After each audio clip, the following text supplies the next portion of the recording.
विश्व के समस्त प्राणी मात्र नभ जल थल को मेरा प्रणाम नमन।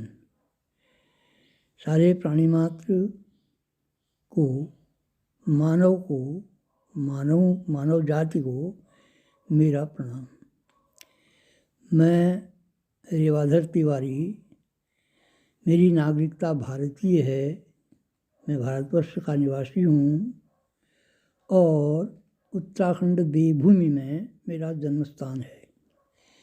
साथियों, मैं अपनी कुछ बातें जनहित में कहना चाहता हूँ। अगर ये आपको ठीक लगें, विचार करें।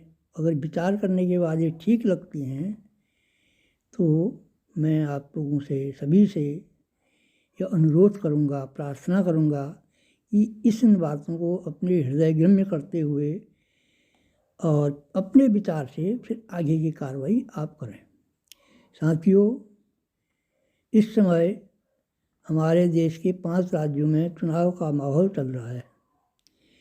तो मैं बहुत दिनों से देख रहा हूँ कि इस चुनाव में मैं किसी पार्टी का नहीं हूँ, मेरी कोई राजनीतिक पार्टी नहीं है। मेरा केवल ये अपना विचार है, मेरा केवल अपना एक वोट है, जिसको मैं उचित समझूंगा उसको दूंगा। मैं किसी से ये नहीं कहता हूँ कि वोट इसको दो, इसको दो, इसको दो। हमारे लिए सारे कैंडिडेट बराबर हैं, सारी पार्टियाँ बराबर हैं, सारे मनुष्य बराबर हैं, सारे हमारे नेता लोग बराबर हैं। परंतु बड़ा अफसोस कि आज मैं देख रहा हूँ कि नेताओं का कोई एक स्थिर बुद्धि नहीं है, कोई स्थिर ज्ञान नहीं है, कोई स्थिर विचार नहीं है। आज इस पार्टी में, कल को उस पार्टी के विरोध में, फिर दूसरी पार्टी में। जिस पार्टी में होते हैं उसके गुणगान, जिस पार्टी से निकल के जाते हैं तब तक पहले कुछ 2-4 दिन, 10 दिन, 1-2 महीना उसका गुणगान, वहाँ से दूसरी पार्टी में जाते हैं तो गुणगान खत्म हो गया, एकदम उसका विरोध। ये क्या चरित्र है जिस देश का, जिस देश को चलाने वालों का ऐसा चरित्र होगा तो उनसे ये देश, हमारी 135-140 करोड़ जनता क्या आशा कर सकती है। आशा करना तो बहुत दूर की बात है, लेकिन विचार करना बहुत ज़रूरी है। सारे जनता को, सारे मतदाताओं से मेरी प्रार्थना है कि विचार करें कि ये किस तरीके की राजनीति आज हमारे देश के अंदर हो रही है। यहाँ बड़े बड़े राजा हुए, बड़े बड़े महाराजा हुए, राम राज्य यहाँ हुआ, राजा परीक्षित ने यहाँ राज्य किया। आज 5126 वर्ष कुल इस कलयुग को हुए आए हैं, इसमें भी बड़े बड़े अच्छे अच्छे राजा हुए। आज ये 5000 वर्ष के बाद इस देश की क्या दशा हो गई है, मानव जाति में कितनी हीनता आ गई है, ये कोई किसी से छिपा हुआ नहीं है।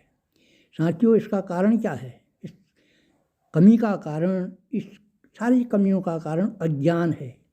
अब ज्ञान कैसे प्राप्त होगा वो मैं अपनी एक विचारधारा आपको बताऊंगा।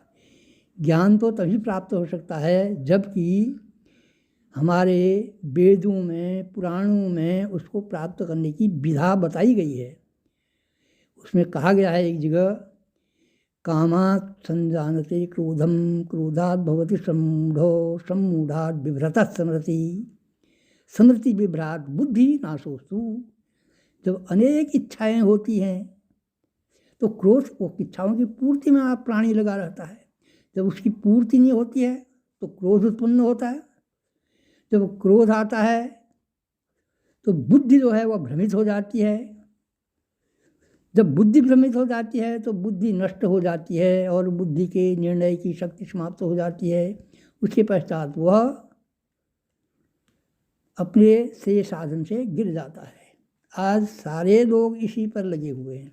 हमको सुबह शाम 2 टाइम की रोटी मिल जाए, सर्वे नः कुशलिनः सन्तु सर्वे सन्तु निरामया सर्वे भद्राणि पश्यन्तु मां कश्चित् दुर्भाग् भवेत्, ये हमारी भावना हो जा तो फिर हमें इन नेताओं के बरगलाने से बच जाएंगे। हम, ये हमें बरगला रहे हैं। आज मैं नेता हूँ, मेरा औरत नेता बन जाए, मेरी लड़की नेता बन जाए, मेरा लड़का बन जाए, बस पीढ़ी दर पीढ़ी। अब मेरे ये नहीं समझ पा रहा हूँ कि ये यहाँ गणतंत्र है या पुत्र तंत्र, पौत्र तंत्र, परिपौत्र तंत्र चल रहा है, क्या हो रहा है? क्या इस देश में, इस समाज में ऐसे योग्य गरीब घर के मजदूरी करने वाले बुद्धिजीवी लोग नहीं होंगे जो इस शासन सत्ता को बड़े प्रेम पूर्वक, बड़े आदर्श के साथ चला सकते हैं? लेकिन उनका कहीं पता ही नहीं है वो कहाँ हैं, क्या हैं। साथियों, ये मैं टॉपिक आज से शुरू कर रहा हूँ। अब मैं इसके लिए बताऊँगा किस प्रकार से हम वोट दें, और वोट हर एक व्यक्ति को अपने अधिकार का प्रयोग करना चाहिए। ये हमारा अधिकार भी है वोट देना, और जा कर के देना हमारा कर्तव्य है। खाली अधिकार हमें दिया है और अगर हम वोट देने नहीं जाते हैं तो इसका मतलब ये है कि हम कर्तव्य से च्युत हो चुके हैं। हमें ज्ञान नहीं है अपने कर्तव्य का। अधिकार से अधिक हमें अपने कर्तव्यों का ज्ञान होना चाहिए।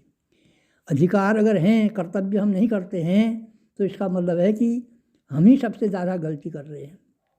अपने कर्तव्यों का सही सही पालन करें, बूथ पर जाएं, शांतिपूर्वक जाएं, और ये कोरोना काल में अपने जो हमारे साधन हैं, मास्क है, दूरी है, हाथ धोने हैं, और जा करके लाइन से ज़रा हट करके वो सरकार व्यवस्था करेगी, उस तरीके से हम शांतिपूर्वक वहाँ जाएं। आज देख रहे हैं कि बूथों में भी हल्ला है, झगड़ा है, लड़ाई है, मार है, और आखिरी में हम उसका श्रेय सरकार के ऊपर फोड़ते हैं। सरकार थोड़ी कहती है मारो, लड़ो, मारो, काटो, कुछ नहीं कर रही है सरकार, लेकिन हम ही कुछ कर रहे हैं, हमें ज्ञान नहीं है। तो साथियों, मेरा कहने का तात्पर्य यह है कि हम विचार करें। आज विचार करने की बारी आ गई है कि जो नेता कल तक एक पार्टी में था, आज वह पार्टी क्यों बदल रहा है, उसके कारण पर जाएं, उसके कारण को ढूंढें। मेरी समझ में तो यही आता है कि उसका जो है कामनाएं बहुत हैं, इतनी कामनाएं हैं, इतनी इच्छाएं हैं कि आज मेरे पास 4 कार हैं तो 10 हो जाएं।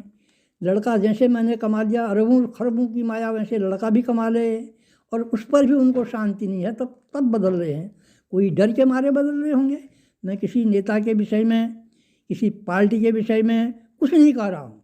आम जनता से मेरा ये अनुरोध है कि इस बात का विचार करें, तो उचित जो समझें अपनी आत्मा से, क्योंकि आत्मा ही सबका गुरु है। एक जगह कहा गया है, आत्मा स्वशत्रु तथा मित्रश्च मित्रकम त्यजंग मौड्यंग महासाधु प्रमादंग मांग वृथा गुरु। ये हमारी आत्मा जो निर्णय करती है, ये सबसे बड़ा है, आत्मा गुरु है। आत्मा से बड़ा कोई गुरु नहीं हो सकता है संसार में। तो इसलिए हम अपनी आत्मा की आवाज़ को सुनें, आत्मा को समझें, उसके पश्चात हम निर्णय करें, बूथ पे जाएं, वोट दें। और मेरा किसी पार्टी से कोई लेना देना नहीं है, किसी नेता से कोई लेना देना नहीं है। कोई आज पार्टी बदल, 2 महीने के बाद फिर पार्टी बदल ले, वो तो बदलते रहेंगे, क्योंकि अब वो नेता तो है नहीं। हमारे बड़े बड़े अच्छे अच्छे नेता हुए हमारे यहाँ, ऋषि मुनियों से लेकर के आज तक नेता ही नेता हुए जिन्होंने समाज सुधार किया। तो साथियों, मेरा कहने का तात्पर्य यह है कि आप विचार करें। अब क्योंकि मतदान करने की बेला नज़दीक में आ रही है, अगर सब लोग सही विचार करके मतदान करेंगे कि कौन वास्तव में कौन जो है वो जनता का हितैषी है, और वास्तव में कौन जो है वो अपने बैंक बैलेंसों को, अपनी प्रॉपर्टी को, अपनी संपत्ति को देख रहा है। कहीं कहीं पर मैं देख रहा हूँ कि इतनी प्रॉपर्टी, इतनी संपत्ति है कि आज उन पर बुलडोजर चल रहे हैं, आज वो जेलों के अंदर ठूंसे जा रहे हैं। तो वो कहाँ से लाए? आखिर भ्रष्टाचार तो है, इसमें तो कोई दो राय नहीं है। अब आप जो है, सारी जनता से मेरा अनुरोध है कि बिल्कुल विचार करते हुए मतदान करें। मैं क्रमशः इस बात को फिर करते रहूँगा। धन्यवाद।